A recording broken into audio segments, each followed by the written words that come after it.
ఈ ఆశ్రమం చూడాలని వచ్చాము. ఇది సెకండ్ టైం మేము విజిట్ చేయడం. ఆల్రెడీ ఇంతకుముందు ఒకసారి వచ్చాము, వచ్చి డొనేట్ చేసాము. మాకు చాలా బాగా అనిపించింది ఈ ఆశ్రమము. చాలా నీట్గా ఉంది, మెయింటెనెన్స్ బాగుంది, రిసీవింగ్ బాగుంది. సో ఇక్కడ వచ్చేసి 200 మెంబర్స్ ఫీమేల్స్ ఉన్నారు అండ్ 400 మెంబర్స్ మేల్స్ ఉన్నారు. అందరూ మెంటల్లీ అండ్ ఇదిగా ఉన్నారు. సో వాళ్ళందరికీ హెల్ప్ చేయాలనే ఇంటెన్షన్ తోటి ఈరోజు మేము కొన్ని పుష్ప మేడంని కనుక్కొని, ఇక్కడ వాళ్ళని కనుక్కొని కొన్ని మా తరపున మాకు తోచిన సాయం ప్రకారం కొన్ని మెడిసిన్స్ తీసుకుని వచ్చి డొనేట్ చేసాము. చాలా హ్యాపీగా అనిపించింది. సో మళ్ళీ కూడా రావాలి, మళ్ళీ ఏమన్నా డొనేట్ చేయాలి అని అనుకుంటున్నాము. అంత హ్యాపీగా అనిపించింది, చాలా పీస్గా అనిపించింది మాకు.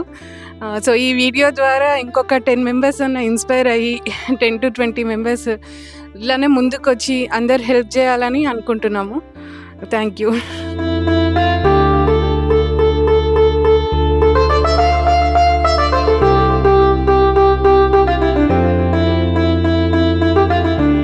అమ్మా నాన్న అనాథాశ్రమంలోని అభాగ్యుల ఆకలి తీర్చేందుకు మానవతామూర్తుల అన్నదాతల సహాయాన్ని కోరుతున్నాము.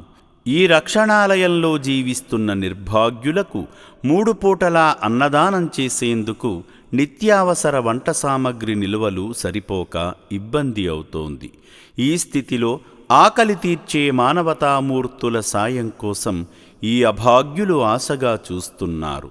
దయగల దాతలారా, వీళ్ళు మీ బిడ్డలే అనుకుని నిత్యావసర వంట సరుకులను అందిస్తే వాళ్ళ ఆకలి తీరడం ద్వారా ఆ పుణ్యమంతా మీకే దక్కుతుంది.